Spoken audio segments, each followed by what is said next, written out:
Thank you all for tuning in this evening. My name is John, and I'm part of the leadership here at Rook and Rasp. Quick, I'd like to give this opportunity to my guests to introduce themselves if y'all think you're ready and willing. So let's go ahead and start off with Julian.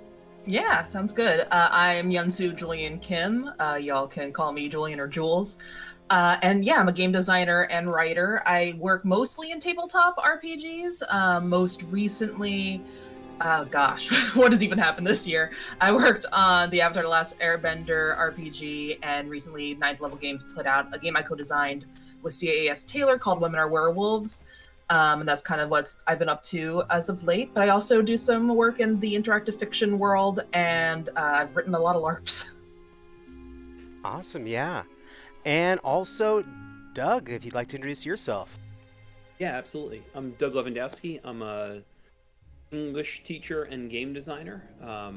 My most recent stuff, in addition to home, is mostly kids on bikes these days. Well, I am very honored to have you both on.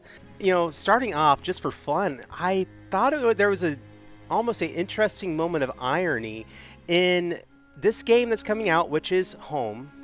And it's coming from Wedding Games, which is known for its RPG, Never Going Home. So I thought there was this moment of really cool irony. But altogether, did y'all see that, or did you think about that at all when y'all were coming with this? It's totally coincidental. Not at all. That's great. It's a very evocative name starting off, because home usually is this topic that you hear the name home, and usually you're filled with a sense of warmth and a sense of happiness to some extent. But I was wondering what caused for y'all this the title and the direction that you decided with it. This has gone through a lot of changes. When Jules and I started working on this, I had this idea to make a game where you're exploring a house that winds up having elements of your childhood home in it. And in the initial design, you were playing yourself. And you would find your own childhood bedroom in the house, and a place that you never felt comfortable in your home, and players hated it. It was the wrong kind of uncomfortable. So eventually it morphed into this idea of this place that's seemingly welcoming you in, that you want to be, but that's sort of actively trying to destroy you. Very curious. I know that both of you have worked to some extent on Kids on Bikes, but I was wondering how this team up started off. Well, we were on a podcast together for quite a while. Yeah. Was that like 2.5 years or something? 2.5, 3 years, yeah. Yeah, we were playing Red Death. We were doing it was just second edition, but then we changed it up to 5e, and then we changed it again later. But yeah, we were doing that show, and Doug was GMing for us. And it was, very spooky, very kind of like horror centric. So I think we already kind of knew we meshed well in that realm of like, we find similar things scary. And also we know we like to be scared and to scare people. So that's kind of, you reached out to me at some point, which feels like, a million years ago now, about this idea. And I was like, yeah, absolutely. Yeah. Home is coming out from Wedding Games, and I've looked it over as far as the elements go, and the idea of creating a haunted house. But how would you describe the gameplay over and all? What do you feel like is the goal and overall idea? The main thing that I always think of when I'm trying to elevator pitch the game to playtesters, for instance, is that you're drawing a map as you go. And it's not like this beautiful, you don't have to be well versed in what blueprints are supposed to look like, or even how houses are generally supposed to be, because the house seems to be designed wrong. That can lend itself to the eeriness about these rooms are generally not supposed to be near each other, or these rooms are generally not shaped this way, and why is there a staircase in this weird closet? But we tried to lean in when we're writing the prompts to kind of guide players into this area where they both feel like they're making discoveries, but also they're the ones who are really like driving what are you discovering at all. Like we keep it open enough that there's a lot of room for creativity, but we're trying to pretty much consistently ask players like, okay, how can you make this worse? How can this get scarier? What is like the worst possible thing that could happen right now? And then how do you make that even worse? So because players also take turns kind of taking on the role of a director, if you're talking cinematically, and it's not the same thing as being GM, but you are kind of more the person behind the steering wheel of the narrative and deciding what or how the prompts kind of play out. So that's kind of the main gist of everything. Doug, if you want to add anything to that.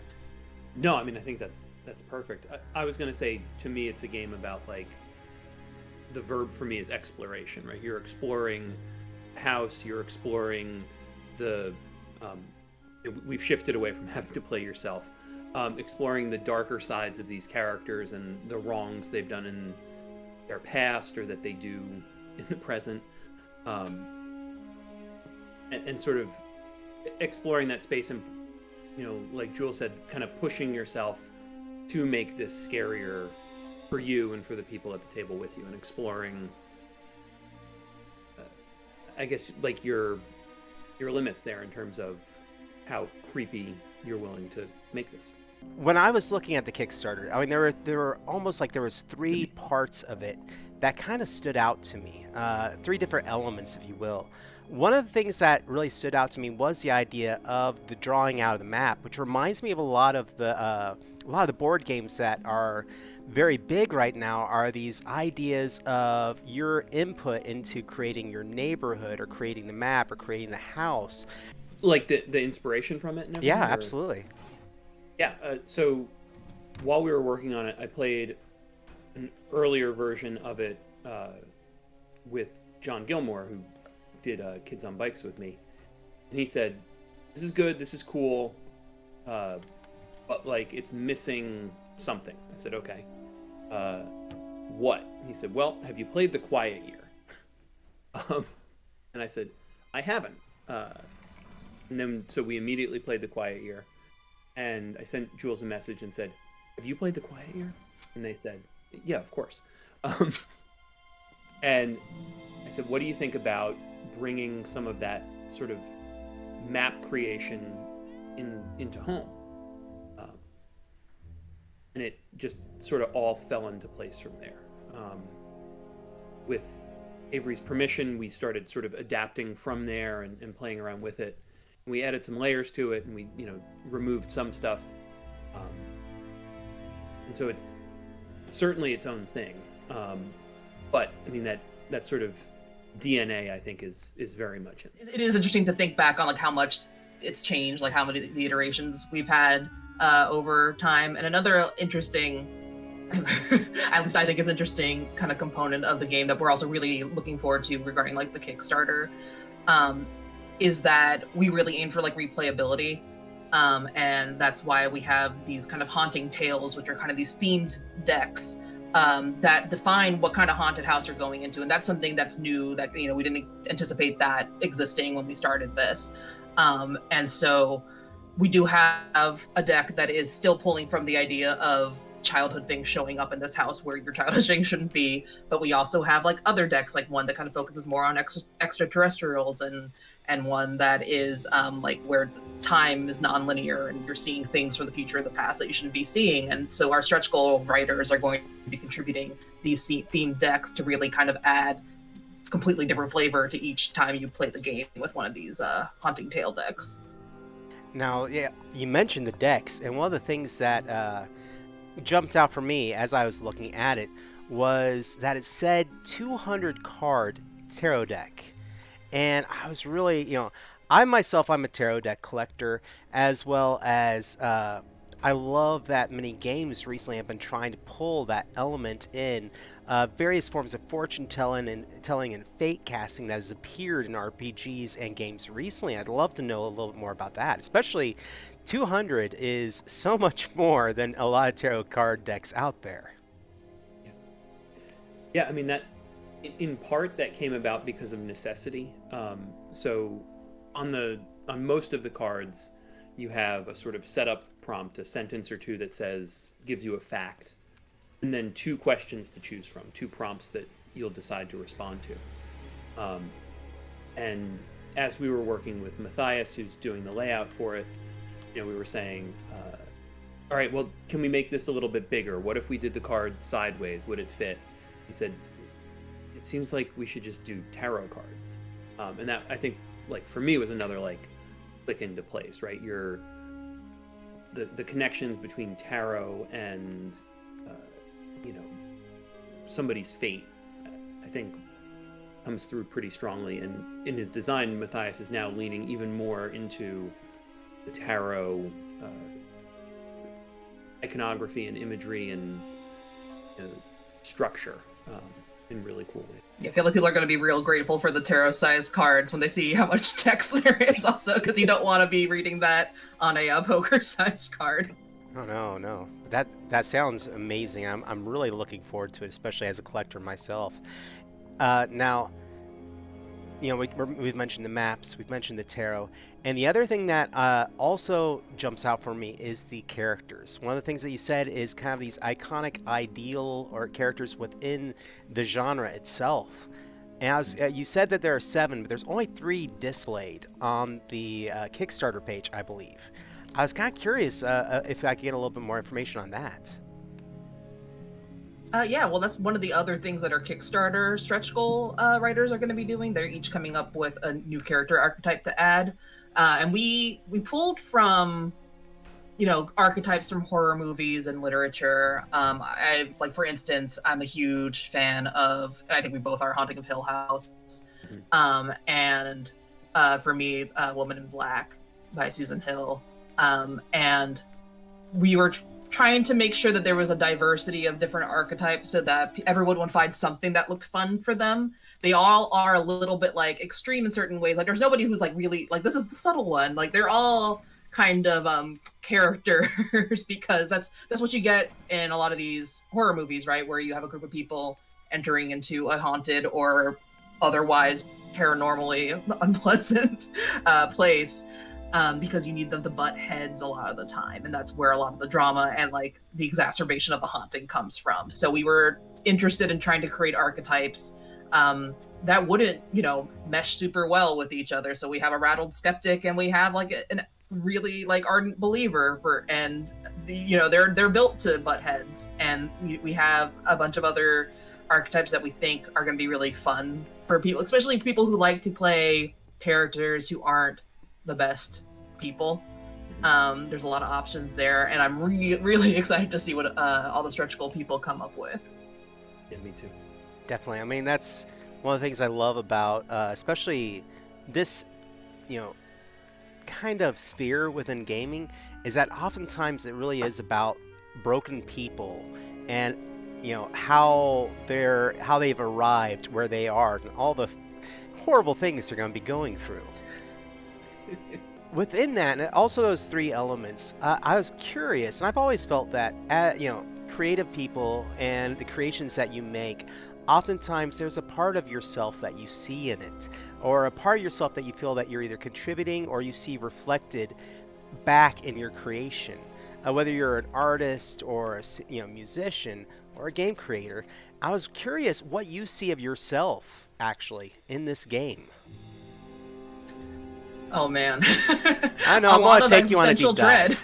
I mean, speaking personally, of course, because we wrote a lot of prompts, like a lot of prompts about scary things that are happening in this place, and so of course that requires us not only to think about, okay, what's going to scare people generally, what's going to scare some people a lot because they have fears that are more focused on certain themes, but we had to pull from our own kind of pools of fears. And I know I did that a lot. Just what has both in media and in real life, if something has like kind of creeped me out, what are the things that really stayed with me, like lingered in my memory? Because everybody has had moments where they've just been really free, especially I feel like horror movie and horror literature fans, where they've creep themselves out in their real life because like they're engaged in this genre so much and they're kind of like they have like that sense of it, And I tried to pull from those real life kind of moments where I felt like something wasn't right, especially if it's something a little bit subtle that isn't right, because often that's going to be the thing that's almost the scariest experience. Something is just somewhat not right, instead of glaringly not right, because then you're starting to question like your sense of reality. At least so for me, that's this kind of, I think anybody who plays through the game will probably get a really good sense of the things that I'm personally afraid of. You know, yeah, and like on that idea of things being sort of not right, one of the scariest things I've ever read that like stuck with me and still makes my skin crawl every time I think about it is, mild spoiler for Shirley Jackson's The Haunting of Hill House. In the novel, it talks about how it seems like the house is moving. And, the characters are trying to figure out why things seem to be moving.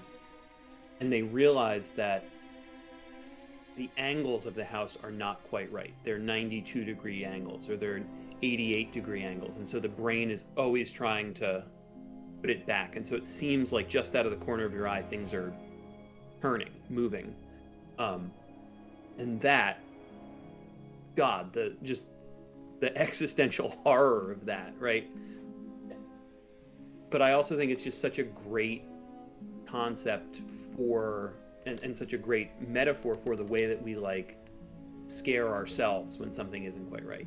Like Jules, you were talking about the way that like we become part of this and we freak ourselves out by our engagement with this, and that, I think Jackson nailed it on that. And so it's that sort of like not overt, like, slasher film sort of horror, although that's like a lot of fun.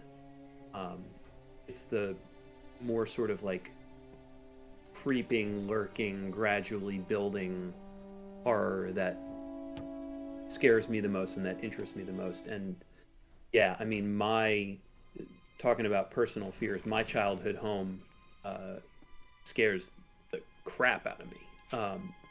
And like, on the whole, I had a happy childhood with like, generally good. But like in my bedroom, I had a bunk bed, but there was not a bunk really. There was a closet underneath the bed is like the best way I can describe it. And anytime somebody asked me, how big is it? I said, about big enough to put like 3 bodies. And then also in my room, there's the ladder that you let down via a rope that like swings down, that goes up into the attic through a trap door in the floor. And like, if you want to film a horror movie in a single room, I got a place for you. So yeah, I drew a lot from things that, like, let's see, if I go into the base, that time we found this. Oh yeah, that was really bad. So, well, I know that you've mentioned, we've mentioned amount of characters, we've mentioned the amount of tarot cards and all these things. But I did want to ask, especially a situation like this where seems to be both role-playing elements and board game elements, the overall replayability. Yeah, I feel like, especially since we have so many themed decks, Haunting Tales, coming with it, because we have so many contributing writers, that's going to lend itself a lot to replayability. But even when we've just, we've done a million playtests at this point, and none of them have gone the same, like it's not been like the exact same story, like at all. Like they vary wildly because everybody's bringing their own fears to the table, and their own interpretations of these character archetypes and their own answers to these prompts. And you don't get the same prompts every time. You don't get them in the same order, certainly. And so every table we've had, or, a lot of this was play tested over Zoom, so over the digital table, they've just been wildly different. And it's been really interesting to kind of see how different groups kind of come up with these like vastly different haunted house stories. And I think with having multiple questions on every card, even if, if I play games back to back, Saturday and Sunday, if I draw the same card, I can either choose a different question or take the question in a totally different direction because, like Jules said, you're building on what came before. So, whereas the question before might have talked about, seeing that cat out of the corner of my eye again yesterday, today it's seeing, what looks like a face in the ashes in the fireplace because, Jules just described this, this puff of smoke that descended down the chimney.